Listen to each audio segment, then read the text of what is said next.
So the Taittiriya Upanishad says this: deny unto no one the bliss of your soul.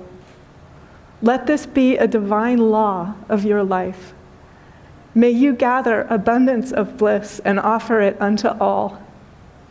A person of righteousness receives all with the bliss of soul. Bliss overflows the heart of one who offers it to others. Even a little bliss given to the life of another brings its recompense to the giver. Bliss is denied to one who denies it unto others.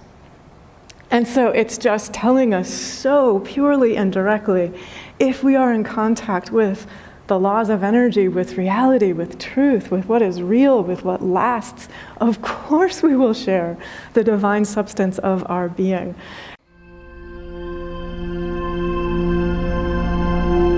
Good morning, welcome, 1,000 welcomes to you all.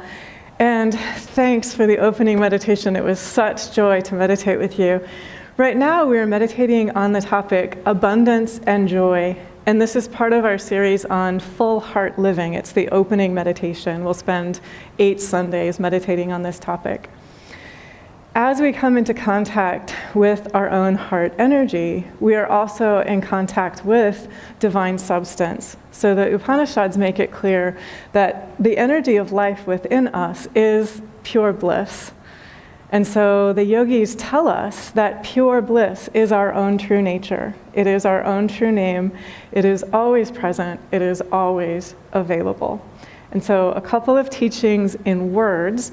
I will also just tell you the true teachings do not happen in words. They happen in the energy of resonance. They happen as the heart opens. They happen as you are allowing yourself to come into contact with your own heart energy, that connectedness, that joy, that divine aliveness, that solid, steady foundation that is always here. And then when we are in contact with that steadiness and that solidity of our own strength, our own inner connectedness and support, naturally buoyancy arises. So naturally this energy of lightheartedness and laughter and healing and wholeness and grace shares itself with us. And then also using our own hands, our own hearts, our own minds, our own accents, our own voices, our own talents and skill sets, our own wisdom, right where we are in daily life, this energy shares itself. So the teachings here, this is from Taittiriya Upanishad. It says this: give with love and reverence. Give with abundance, with joy, humility, and compassion. And so as we were meditating, our most recent series was on the topic of spiritual abundance. And a karma yogi asked me, what are the yogic teachings about giving? So these are a few of them. These are entry points into the yogic teachings about giving. I will also just tell you that the Sanskrit word for giving, so if you put it into English, it's D-A-N-A, and it's pronounced dana. And I invite you to just go ahead, say it out loud. Dana. Exactly. And so that means gift, it means giving, it means offering. It also means generosity. And so when I tune into the energy of it, it's the energy of outpouring. It's the energy of spontaneous shining. So right now, where we are, the sun is just glorious. It's like fresh and sweet, and it makes you just want to go outside and sort of like sing and dance, even if you don't usually sing and dance. That's the energy of dana, the energy of realizing the divine substance of life energy within me is pure gift. It is pure giving. It is pure offering. It is pure generosity. And so, of course, what else could possibly arise but what the Taittiriya Upanishad says? Give with love and reverence. Give with abundance, with joy, humility, and compassion. It is as natural as, like if I were to say, could you please hand me a Kleenex? And of course, what else would you do? You would just hand me a Kleenex.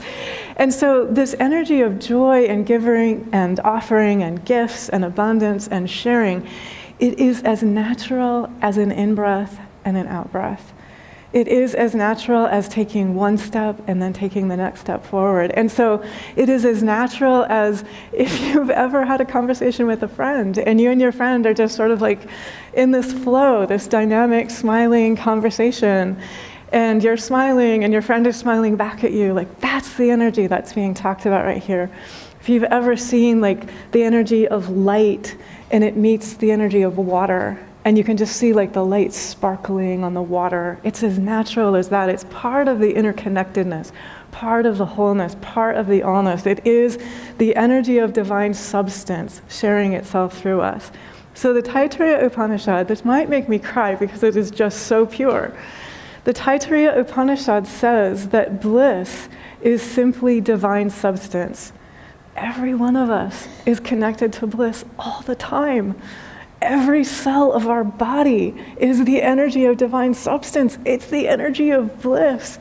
And so what the Taittiriya Upanishad says is this, and it's about the laws of energy. It is about if we live with open-heartedness, if we live with full hearts, we cannot help but share light. We cannot help but share what is highest and best. We cannot help but spontaneously, generously, kindly be that energy of brightness, that energy of noble, pure-hearted, giving everything we possibly can to the divine, because of course, where does it come from but the divine? And of course, all of this is directly the divine. So the Taittiriya Upanishad says this: deny unto no one the bliss of your soul. Let this be a divine law of your life. May you gather abundance of bliss and offer it unto all. A person of righteousness receives all with the bliss of soul. Bliss overflows the heart of one who offers it to others. Even a little bliss given to the life of another brings its recompense to the giver. Bliss is denied to one who denies it unto others. And so it's just telling us so purely and directly, if we are in contact with the laws of energy, with reality, with truth, with what is real, with what lasts, of course we will share the divine substance of our being. And I'm smiling because this particular passage makes me think so much about Swami Shankarananda, who was my teacher. Welcome. It is a joy to be with you. If you are enjoying this content, please like, share, and subscribe. It helps light travel. The founder of our meditation community and shared these teachings for nearly 40 years. Shankarananda means the bliss of one who gives bliss. And so it just means like our teacher, our founder of our meditation community lived this. And so the name is pointing towards that. And if you didn't see when you came in, there's a magnificent photo of him. And you just look at that, you'll see the bliss of one who gives bliss. It's made visible in that photo. If you're joining us online, awakeyogameditation.org is our website. And if you look at spiritual heritage, you'll find a marvelous picture of him, the bliss of one who gives bliss. And so what happens when we live with this open-heartedness is that wellspring of unconditional pure love and light that we were meditating on, that wellspring of wholeness that is within the heart of each of us, it spontaneously fills us to overflowing. And so we become almost like magnetically, radiantly these overflowing fountains, like we're walking around in human form, but we're overflowing fountains of this welling up of life and light and love and joy and laughter.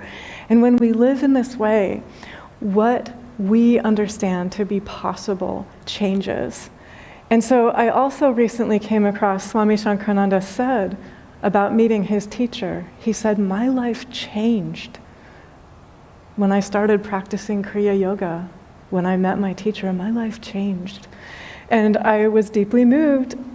A couple of months ago, I was having a podcast conversation and I said, my life transformed when I met my teacher, when I started practicing Kriya Yoga. And it was almost the same words that my teacher had said previously. And it's just the truth. And so when we come into contact with one who is living in the reality of that oneness and that connectedness, What we know directly to be possible changes. Our lives change. And what happens is our hearts transform. The connectedness is already present. Our hearts transform. They become pure. Our mind transforms. It becomes clear and aware so that we become cognizant of, we directly feel and observe and encounter the oneness that is already here. So here's a story. I came across it yesterday that just made me weep. As you listen to this story, keep in mind, we are all aspects of every being that is described in this story. So every being that is described in this story is naming an aspect of ourselves. And so this is a story about a man and his wife who created a rescue home, like a sanctuary for large cats. And when I say large cats, I mean like lions, right? And so you learn about this man that he is a retired policeman. He's huge. He's an imposing physical presence, a very strong, physically confident presence. You see him greeting lions. And when I say greeting lions, I mean like casually petting them. I mean like wrestling with them playfully. He's incredibly brave and obviously incredibly gifted with animals. And then, shockingly to me, because I have a different understanding of animals than he articulates, he says, I don't believe that animals and humans can communicate. I believe that animals just get habituated to humans. So they just become accustomed to us, and that's what you see when you see me petting a lion. And then he says, but I am desperate because 6 months ago, my wife and I rescued a large cat from a zoo where it had been kept in a very confined space and where it had been abused. And for the last 6 months that this cat has been here, this cat has been hating me and wanting to kill me, and has not once in 6 months come out of its night enclosure. So the night enclosure is this little space, and then you can walk out into the sunshine, into the open field.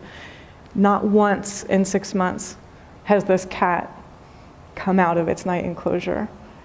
And so this policeman says, I don't believe animals can communicate, but I am desperate. I don't want to lose him, and he hates me, and he's trying to kill me. And so then you see this animal communicator coming, and the large cat that has been snarling stops snarling instantly. The other thing that I will say is that the communication happens in stillness. And so meditation is vitally important to become aware of the oneness that is already present, the connectedness that is already present. So after the stillness, after she's been listening and communicating to this large cat, she says, he doesn't like the name you have been calling him. It has associations with the diabolical and with darkness. That's not who he is. That's who you think he is. But that's not who he is. And he doesn't know what you want from him. And based on his past experiences, which were painful, he's not inclined to interact in harmonious ways with humans right now. And he also wants to know what happened to the 2 cubs who were near him when he met you before you helped him transport here. And so the man is looking, he's listening to this whole interchange, and he's basically said, I don't believe animals can communicate. And then you see him and his wife saying, oh, we'd forgotten all about it, but there were 2 cubs there. And so a little bit later, the man communicates with the cat. And he says to the cat, I agree with you, that's not a nice name. So he gives the cat a much nicer name, which is associated with love and freedom and joy and possibility. And he says to the cat, the cubs are okay. The cubs are safe. And he also says to the cat, we're not asking anything of you here. You're just here to be here. You're just here to be you. And what happens next is the cat voluntarily comes out of the night shelter into the sun and is there wandering around the field. And the man talks to the cat and says, "My God, you are so beautiful." And the cat makes a noise 19 times to the man. 19 times. Later that afternoon, the animal communicator comes back and she says, when he was making that noise 19 times, he was saying, "Thank you for seeing the real me." And she says, the cat wants to know, "What is your response?" The man just starts crying. This retired former policeman just starts crying. He says, "It's unbelievable. It's unbelievable." But he believes it because he's just encountered it directly. He's just seen it. And so all he can do is cry. He can't speak. And so he says, "I'll speak later to the cat." Later, I'll talk to the cat. So every one of us may not have experienced exactly what that cat experienced, but we all have experienced pain. We all have experienced sadness. We all have experienced trauma. We all have experienced not being understood. We all have experienced being called by names that are not our true self. We all have experienced not feeling like we are known or seen or loved or understood or appreciated. What happens when we come into contact with one who understands the reality of oneness? So we begin to see we are all loved, always. We are all connected, always. And so in that story that I was telling you, the one who's established in that oneness is the one who understands, of course animals communicate. This morning, before I came here, I took a 15-minute walk in my neighborhood and I was just shaking my head because I was like, it's the most obvious thing in the world to me that animals communicate, of course. So I walked down a block and a little cat came out and it was purring so loud that I could hear it across the street. And I've never seen this cat before, and it came up and it wound its way around my legs and it said, "Meow." And it just kept, you know how cats purr and their whole body shakes? And it was the energy that I had been meditating on, the interconnectedness. Of course that cat communicates with that human, of course. And so of course this cat communicated with me as well. So in the story, it's the animal communicator who recognizes the reality of the interconnectedness and the oneness. When we come into contact with our teacher, it's the teacher who recognizes and is established in that reality of interconnectedness and oneness. So what the Bhagavad Gita says is this. And this relates to when Swami Shankarananda met his teacher and he said, "My life changed when I started practicing Kriya, when I met my teacher." I will also just tell you that the first time Swami Shankarananda came through the greeting line to greet Swami Premananda, they had corresponded before, so by letters, by snail mail back in the day. But the first time Swami Shankarananda came through the greeting line to greet Swami Premananda, all he could do was cry. No words, just cry. And Swami Premananda was so kind, and he said, "We will have plenty of time to talk. There will be plenty of time for words." But what Swami Shankarananda was recognizing was exactly what's described next in the Bhagavad Gita, chapter 4, verse 34. "Learn the truth by approaching a spiritual master. Inquire from the master with reverence and render service unto the master. Such an enlightened one can impart knowledge unto you because that one has seen the truth." And there really is, it is so priceless to come into contact with that energy of oneness and with that energy of truth, with that energy of bliss, that energy of the divine substance. The yogic scriptures say, if you offer the whole world with all of its oceans and all of its precious gems. So imagine that for a second. All of the precious gems in the world, that would be a fraction as much as it would be appropriate to give the teacher. Because what comes through the teacher is the source of bliss. It is the bliss of your being. And so, of course, what could one possibly give when one meets the teacher, except, like when Swami Shankarananda was walking through that gridding line, meeting Swami Premananda, he was giving all.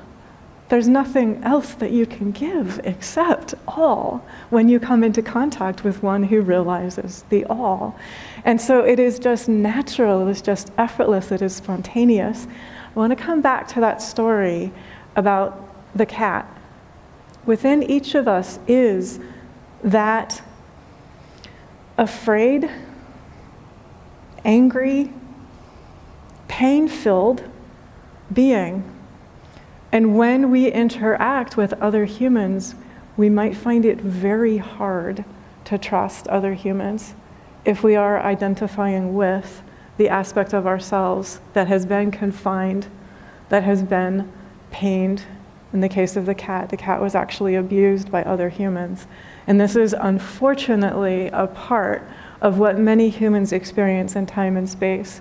And the choice for all of us always is, am I going to allow myself to know and feel directly that even deeper than that is unconditional love and healing? Yes, the pain occurred. And that was an important part of that story. The human said to the cat, I'm not asking anything from you. You can be you. And then the moment that happened, the cat's natural curiosity wanted to share itself. The cat itself came out of the night enclosure. The cat itself came out into the sun. The cat itself came out into the open field and was willing to interact with humans. And so to give yourself the wounded, afraid, snarling, hate-filled aspect of yourself, if there is any aspect of you that is vibrating in any of that energy, to let that wounded self know, I see you. I'm not asking anything of you. And when you feel ready, the whole field of freedom and sunshine and love and caring and support, it's already here. It's been here all along. It's wide open. And you are welcome to free yourself and to walk into that field. You are welcome to free yourself and to walk into that energy of the reality of the connectedness. And so too, I'm inviting us to notice the human in this case didn't understand the connectedness was already present. The oneness is already there. So what he got to do was let go of his disbelief. He got to let go of his skepticism. He got to let go of, I don't think it's possible for this connectedness to be here. I don't think it's possible for this oneness to be here. And in fact, the oneness is the operative principle. The love is the reality. The wholeness is the truth. So that energy of pure bliss, like that is eternal. Everything that we experience in time and space is temporary. It is a relative reality. So all the pain that we experience in time and space is temporary. Deeper than that is the love of our being.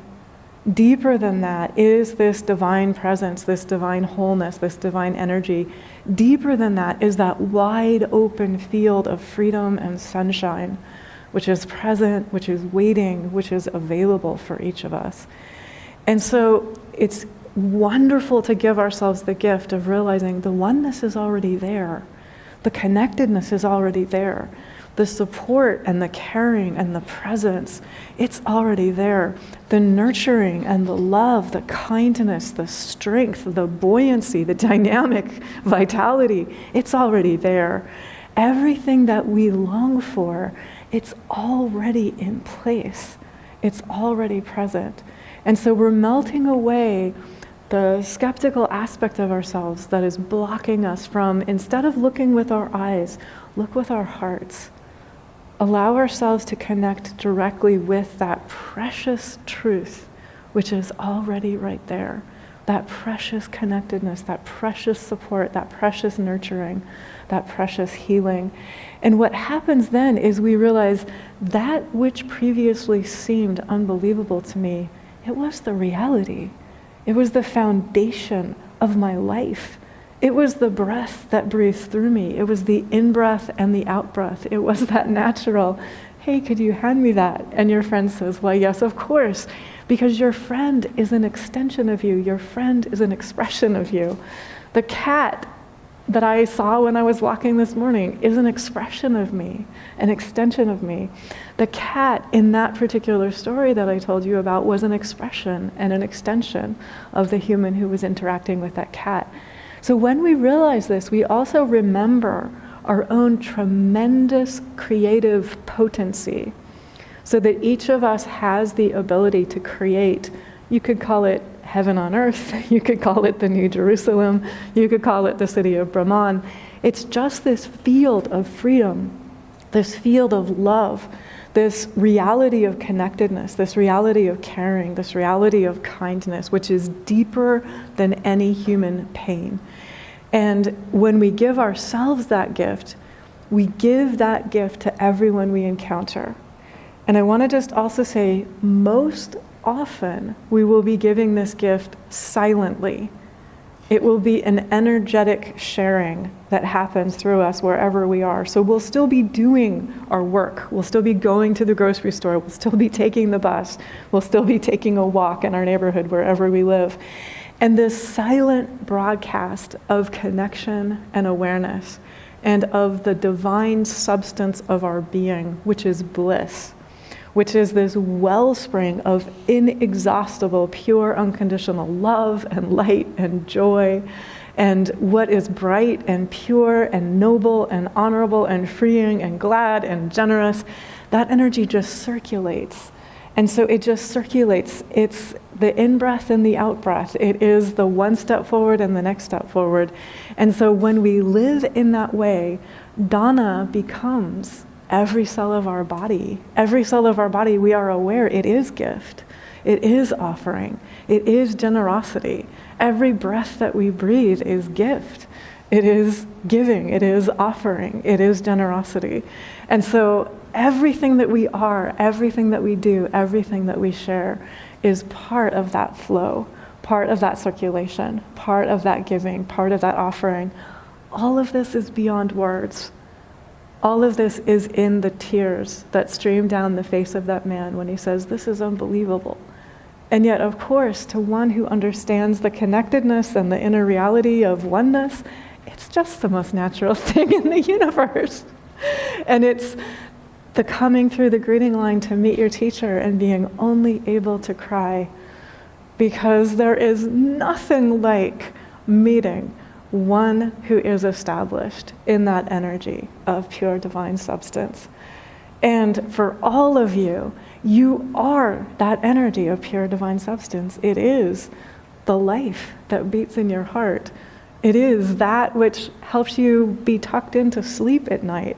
It is that which blinks its eyes open through you in the morning. It is that curiosity. It is that question. It is that answer. It is that call. It is that response.